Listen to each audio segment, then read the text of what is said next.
சில சமயம் வந்து பிளட் வால்யூம் குறையும் போது, ஃப்ளூயிட் கண்டென்ட் குறையும் போது நம்மளுக்கு இந்த மாதிரி இருக்கும். ஸோ வந்து அதை இன்க்ரீஸ் பண்ணுறதுக்கு நம்மளோட தண்ணி குடிக்கிற அளவை வந்து நம்ம அதிகப்படுத்திக்கலாம். இப்போ நம்ம ரொம்ப நேரம் அதிக நேரம் ஒரு வேலையில் இருக்கோம், இல்லை வெயிலுக்கு போகிறோன்னா நீர்ச்சத்து குறையும் போது இப்படி ஆகலாம். ஸோ அந்த இடத்துல நம்ம தண்ணி இன்டேக்கையும் அதிகப்படுத்தும் போது இதிலிருந்து வெளியே வந்துடலாம். ரொம்ப நேரம் ஒரே பொசிஷனை மெயின்டைன் பண்ணாமல் கொஞ்சம் அப்பப்போ பாடிக்கு மூவ்மெண்ட் கொடுக்கலாம். ரொம்ப நேரம் அதிக நேரம் உட்காராமல் கொஞ்சம் எழுந்து நடந்துட்டு வரலாம். தூக்கம் பார்த்திங்கன்னா கண்டிப்பாக 7 to 8 hours இருக்கணும். அது மாதிரி நல்ல நியூட்ரிஷனலான ஃபுட்டு நம்ம சேர்த்திக்கணும். எல்லா கீரைகள், காய்கறிகளை நம்ம சாப்பிடணும். சாப்பாடை வந்து 3 வேளையாக ஒட்டுக்காக சாப்பிடாம பிபி லோ ஆச்சுன்னா என்ன மாதிரியெல்லாம் நம்மளுக்கு சிம்டம்ஸாக வெளிப்படும் அப்படின்னு சொல்லி பார்த்தோம்னா, ஒரு மாதிரி படுத்திருந்து எந்திரிச்சாவே தலை சுற்றுற மாதிரி இருக்கும். கண் அப்படியே இருட்டிட்டு வர மாதிரி, கண்ணு மங்கலாக தெரிகிற மாதிரி இருக்கும்.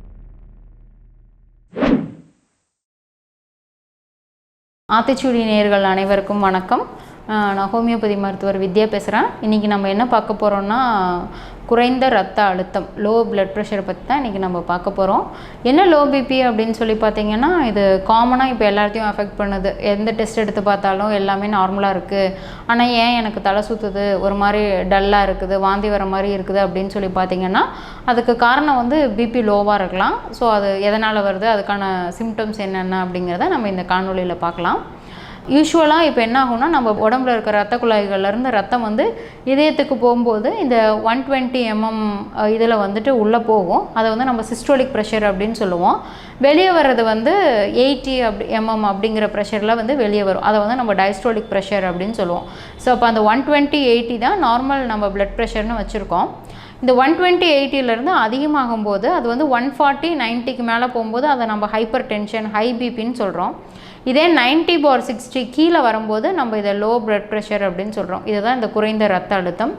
இப்போ இது எதனாலெல்லாம் வருது அப்படின்னு சொல்லி பார்த்தீங்க அப்படின்னா, நம்ம அதிகமாக ஏதாவது மெடிசன்ஸ் எடுத்துகிட்ருக்கோம், இல்லைனா நம்மளுக்கு கொஞ்சம் ஏஜ் ஆகுது, நம்ம வந்து பெட்லேயே அதிகமாக பாடி மூமெண்ட் இல்லாமல் படுத்துகிட்டே இருக்கிறோம், இல்லைனா வந்துட்டு மென்சஸ் அப்போ ரொம்ப ஜாஸ்தி ப்ளீடிங் ஆயிடுச்சு, ப்ளீடிங்னால அனிமியா ஆயிடுச்சு அப்படின்னு சொன்னாலும் நம்மளுக்கு இது வந்து வரும். ஏதாவது ஒரு ஹார்ட் பிரச்சனையோ இல்லைனா லங் டிசீஸ் ஏதாவது இருந்தாலுமே நம்மளுக்கு வந்து பிபி லோ ஆகிறதுக்கு வாய்ப்புகள் இருக்குது. இப்போ பிபி லோ ஆச்சுன்னா என்ன மாதிரியெல்லாம் நம்மளுக்கு சிம்டம்ஸாக வெளிப்படும் அப்படின்னு சொல்லி பார்த்தோம்னா, ஒரு மாதிரி படுத்திருந்து எந்திரிச்சாவே தலை சுற்றுற மாதிரி இருக்கும், கண் அப்படியே இருட்டிட்டு வர மாதிரி, கண்ணு மங்கலாக தெரிகிற மாதிரி இருக்கும், தலை வலிக்கும், இல்லைனா வாந்தி வர மாதிரி, கொமட்டுற மாதிரி இருக்கும்.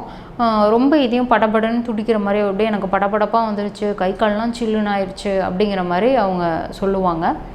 உடம்பு ரொம்ப குளிர்ச்சியாக ஆயிரும். அப்புறம் ரொம்ப டயர்டாக இருக்கிற மாதிரியும் இருக்கும்.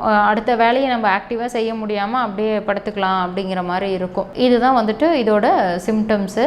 இப்போ இதை நம்ம எப்படி வந்து மேனேஜ் பண்ணலாம் அப்படின்னு சொல்லி பார்த்தீங்க அப்படின்னு சொன்னால், இப்போ பிபி ரொம்ப லோவாயிருச்சு அப்படின்னா உடனே நம்ம வந்துட்டு ஒரு சுடு தண்ணியில் கொஞ்சம் எலுமிச்சம்பழம், தேன், உப்பு போட்டு கலந்து நம்ம குடிக்க கொடுக்கலாம்.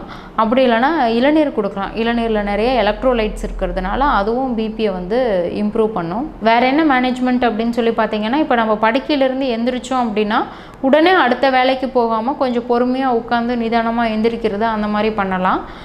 ரொம்ப நேரம் ஒரே பொசிஷனை மெயின்டைன் பண்ணாமல் கொஞ்சம் அப்பப்போ பாடிக்கு மூவ்மெண்ட் கொடுக்கலாம். ரொம்ப நேரம் அதிக நேரம் உட்காராமல் கொஞ்சம் எழுந்து நடந்துட்டு வரலாம். தூக்கம் பார்த்திங்கன்னா கண்டிப்பாக 7 to 8 hours இருக்கணும்.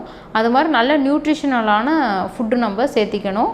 எல்லா கீரைகள், காய்கறிகளை நம்ம சாப்பிடணும். சாப்பாடை வந்து 3 வேளையாக ஒட்டுக்காக சாப்பிடாம கொஞ்சம் பிரித்து 4 வேளையாக கூட நம்ம எடுத்துக்கலாம். உணவில் வந்து கொஞ்சம் உப்பு வந்து நம்ம அதிகமாக கூட நம்ம சேர்த்திக்கலாம். மெயினாக இந்த அனிமியானால் நம்மளுக்கு இந்த பிபி லோவாக இருந்துச்சுன்னா, அனிமியாவை இன்க்ரீஸ் பண்ணுறதுக்கு நம்ம பீட்ரூட்டு, முருங்கைக்கீரை, பேரிச்சம்பழம், உலர்ந்த திராட்சைகளை நம்ம உணவில் அதிகமாக சேர்த்திக்கலாம். அப்புறம் வேறு பழ வகைகள் பார்த்திங்கன்னா, இந்த கொய்யாப்பழமும் பப்பாளியும் வந்து நம்மளுக்கு நல்லா பிபியை வந்து இன்க்ரீஸ் பண்ணும். சில சமயம் வந்து பிளட் வால்யூம் குறையும் போது, ஃப்ளூயிட் கண்டென்ட் குறையும் போது நம்மளுக்கு இந்த மாதிரி இருக்கும். ஸோ வந்து அதை இன்க்ரீஸ் பண்ணுறதுக்கு நம்மளோட தண்ணி குடிக்கிற அளவை வந்து நம்ம அதிகப்படுத்திக்கலாம். இப்போ நம்ம ரொம்ப நேரம் அதிக நேரம் ஒரு வேலையில் இருக்கோம், இல்லை வெயிலுக்கு போகிறோன்னா நீர்ச்சத்து குறையும் போது இப்படி ஆகலாம். ஸோ அந்த இடத்துல நம்ம தண்ணி இன்டேக்கையும் அதிகப்படுத்தும் போது இதிலிருந்து வெளியே வந்துடலாம். ஸோ இந்த மேனேஜ்மெண்ட்டை பண்ணும்போதே நம்மளுக்கு வந்து ஆல்மோஸ்ட் பிபி வந்து நார்மலுக்கு வந்துடும்.